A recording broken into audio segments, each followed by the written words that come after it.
there, they probably want to be there. Like, there's probably not much forcing them to be there. Yeah. And I guess it would be like maybe a check, just to be honest, maybe you just check yourself, okay, what's my agenda? Yeah. You know, why am I doing this? It's a heart posture check too. Yeah. Not saying that your heart's in the wrong place, but it's a reminder, like if you're feeling that, like, okay, what is my agenda? Am I here? Right. Am I here to please people? Am I here to be in God's presence? And like I'm always doing heart posture checks with myself, like all the time.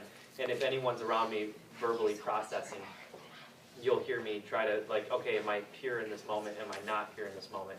And so like I say like, hey, it's a heart posture check, a heart moment, but like I do that to myself all the time. So don't think I'm just like saying it, like it's legit. Like when just remind yourself, okay, do I have an agenda, or is the purpose still hosting God's presence? And it just like takes that perspective. It's a lot of pressure, right? Leading worship, Yeah. and that pressure of like, Totally. oh my gosh, if I don't do well, like I might not come back to this church. Right. Or Yeah. whatever. As a guest, you know, I did a lot of fill-in worship leading, Right. so it's like that mindset. And we're coming out of a culture that is very much, we worship perfection, we worship, and a lot of the conversations is how do we get people engaged in the congregation, how do we do this, which I'm not saying bringing your best is a bad thing, because I love God so much that I only want to offer Him my best. Yeah. Right, yeah. And engaging people is good. And engaging people is But- good, but if that's your Yeah. focus, if that's your agenda, then we've gotten distracted of our purpose. Yeah. And so it might take some time, like just that whole one, going back to the Israelites in the deserts learning to host God's presence. 40 years they learned, right? Don't expect that you're going to have this perfect over one burn. Like this is a process. We're not, and I think you might have already said this. God's not afraid of the process, so just be available for Him to work. Yeah, That's it. totally. And I think it's so cool that God, you know, we told you just show up with 4 Yeah. songs, right? And I don't. I think it's so It's wonderful so- because that's what I'm saying. Now if somebody shows up and they have 20 songs, cool. This is not a That rule. was last time. I had it all. I mean, I left Yeah. a few spaces, but you know, it's pretty much planned out. Yeah, no, and honestly, if you get all those voices in your head, you can at least know that some of the leaders of the bird stood up here and told you the exact opposite. And you can say, even if everybody in this room hates this right now, which I highly doubt will happen, you can say, they told me to, and God told me to. And I want to talk, and Yeah. going on to that, like, because I've been really studying vulnerability, and if you guys have interacted with me in the last week or a week and a half, I've been like a mess. So, like, yeah. And so, like, but literally vulnerability means to be exposed. And so like when we're vulnerable in our worship, we are exposing ourselves to like be hated. You know what I mean? Like for people to say that's not good worship.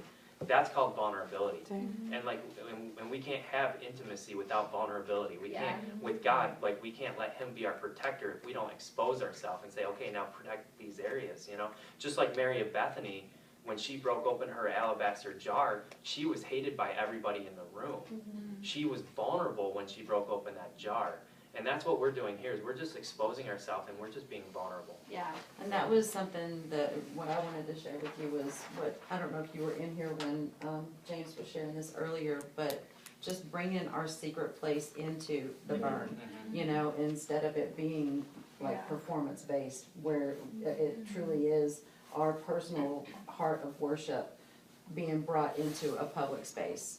And, you know, that is the heart of the burn. Yeah. So. Yeah, thank you. That's so wonderful, you guys. Other thing, if people are really worried, I don't know what you signed up for this month, I'm but not signed up. I'm just waiting to see what's well, happening. if you're really worried, best thing for people who are newer, if you're doing something new, is the night watch. Because That's what I'm planning. the most passionate people Too. are going to be there, right? They're not going to care that much if they're there at 4 a.m. Yeah. They, you know, they're not like, well, I came expecting a concert, you know? Yeah. They're like, I came I would expecting rather, God. I would Other people rather, that, you know, other people that show up do at other that. times, good, awesome. You know, for people on the video, come at any time. But that is the best place to start with something new. But don't just do that if you're like, well, I'm terrified, so I'm going to go with the safest option. But if you're planning on moving forward and say, let's start here, and then God will move more and more. That's where we start people on, if they're new musicians or if they're doing something new.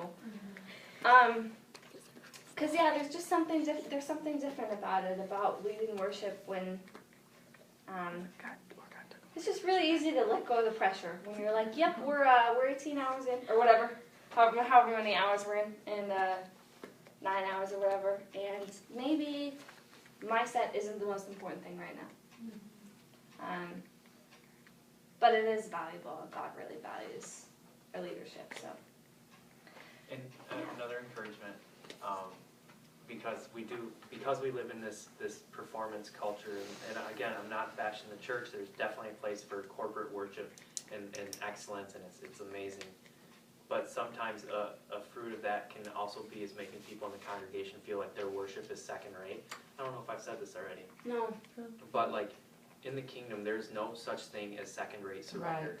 You know, and so like your worship, it really like because we're just so focused on God, like our worship, it doesn't matter what the sound is. It doesn't matter, you can sing empty words and be really good at it and sound great, but like to God, that does, like there legitimately in the Bible are sacrifices that weren't pleasing to God. Right. So like, don't just sing just to sing. Like really, just bring your heart, bring your sacrifice, bring your, and it doesn't matter what it sounds like. It doesn't. Yeah. The cool thing is, we're setting things up, and I was gonna probably say this at the end, but I'm gonna say it now because I want to, because I'm excited. So we're starting, at least the Grand Rapids one, we're starting in the foyer here at this church, and we're actually gonna have it like a circle, like a United, if you've ever been to a United Pursuit concert. So there legitimately won't be a stage. Yay. So, yeah. Yeah. And potentially even in Holland too, the location that we might be having, it might even be in a house. So like, the burn is like, it's a lesson that like, even in obscure prayer room worship, like God's presence is gonna be there, It doesn't matter the location. We don't even need a stage to host God's presence. And even like in Acts, and I'm sorry I'm hijacking this. Oh, you're good. This is like such an important topic because the purity of our worship is the most important thing that I care about. Yeah. And so like even like when we recognize that, I think it was Stephen, the first martyr, right? When he was talking about, he was going through the history of when God was like showing up in the history of their culture. So he's basically telling the whole Old Testament story. And when to me I was like, oh, okay, he's just like telling the Old Testament story, nothing big. But what he was really saying was the Pharisees and Sadducees or whoever was there. I think it was the Pharisees. What he was saying is, listen, God is so much bigger than this temple. He's so much bigger than this synagogue. All these times that he showed up in the history of our forefathers was outside of the temple, So like we don't need to be on a stage. We don't need to be, we'll go in a tent if we have to, but like God's presence is going to be there and it's going to be special. And all we have to do is bring our heart, bring our openness, and that's it. That's the only requirement. We legitimately, if you're somebody who's expecting, like if we see habits of like perfection, like somebody who's here to get glory for themselves, as a leadership team, we might ask you just to sit out for the next burn and just be in his presence. And I'm just being real because it does nobody good if we don't address these saying, hey, listen, like keep going, and pretend like you're on the right track when maybe you need to redirect a little bit. So we care about your heart. We care about your secret time and your relationship with God. And that's most important to us. Yeah. Because nobody's gaining anything from the burn happening besides the worship of God. Like, nobody's like, we have to fill these slots. Because, there's nothing involved. There's no money involved. There's no ego involved. There's no pride. Like, it's just God. So, slots don't get filled. Oh, well, we care about hearts more than we care about filling time.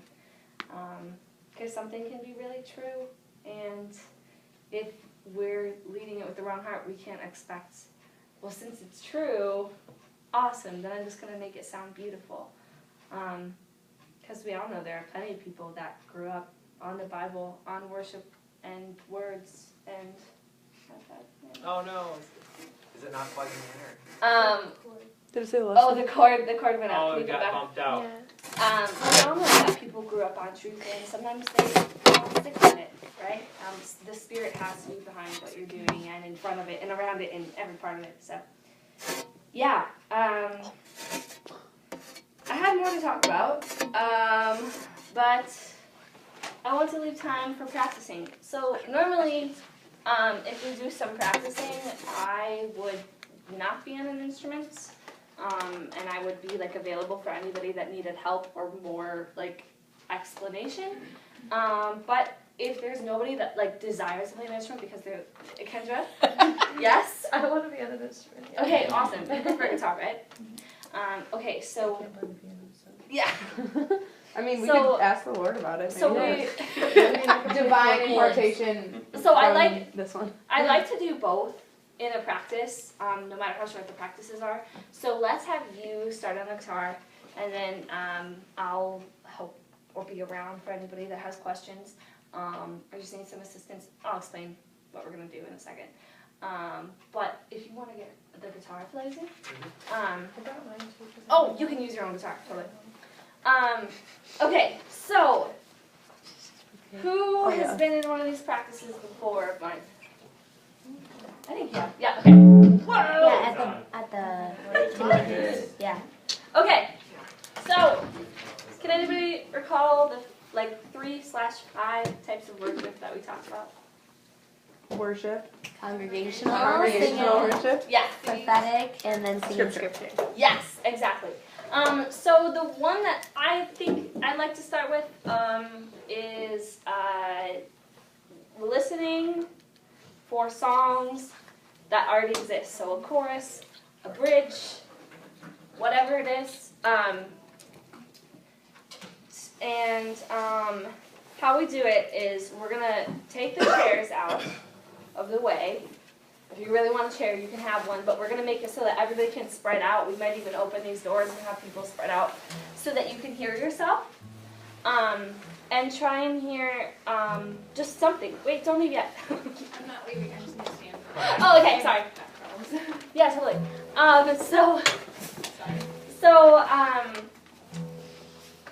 So what I want you to do is separate, and we'll try and leave room for everybody to go once. If you really don't want to, you don't have to. If you do it a lot, challenge yourself to do one that you don't normally do. And so I think that's the first one we'll start with, unless somebody really wants to practice this.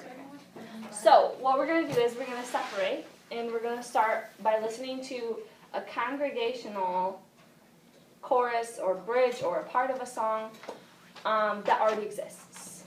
So if I started singing King of My Heart, you are good, good, oh. That was the one I was thinking. I seriously, guys, if I use a bunch of examples, it's all people can hear. So I stopped using examples.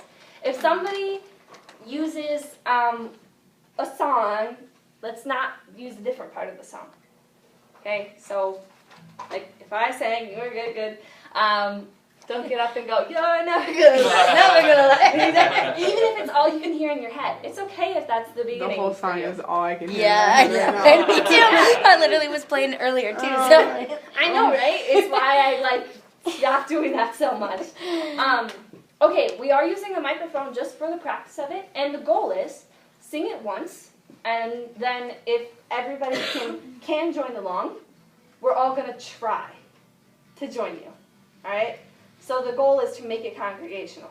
So the first time, sing it through, whatever, and then try to sing it again. If it's really hard, we'll just try. And like, seriously, we're all learning in here. For those of us that have a lot of practice, I always keep it to like songs that I can't fully remember or something. So I'm like challenging myself too if I participate. And so mine are sometimes terrible too. All right, does everybody know the logistics, not the rules? Yes, we'll make that louder. Do you want me What? to, I'm gonna chorus, I'm gonna right? stop the video. Yeah, of course. Lines. Yeah, we'll stop it.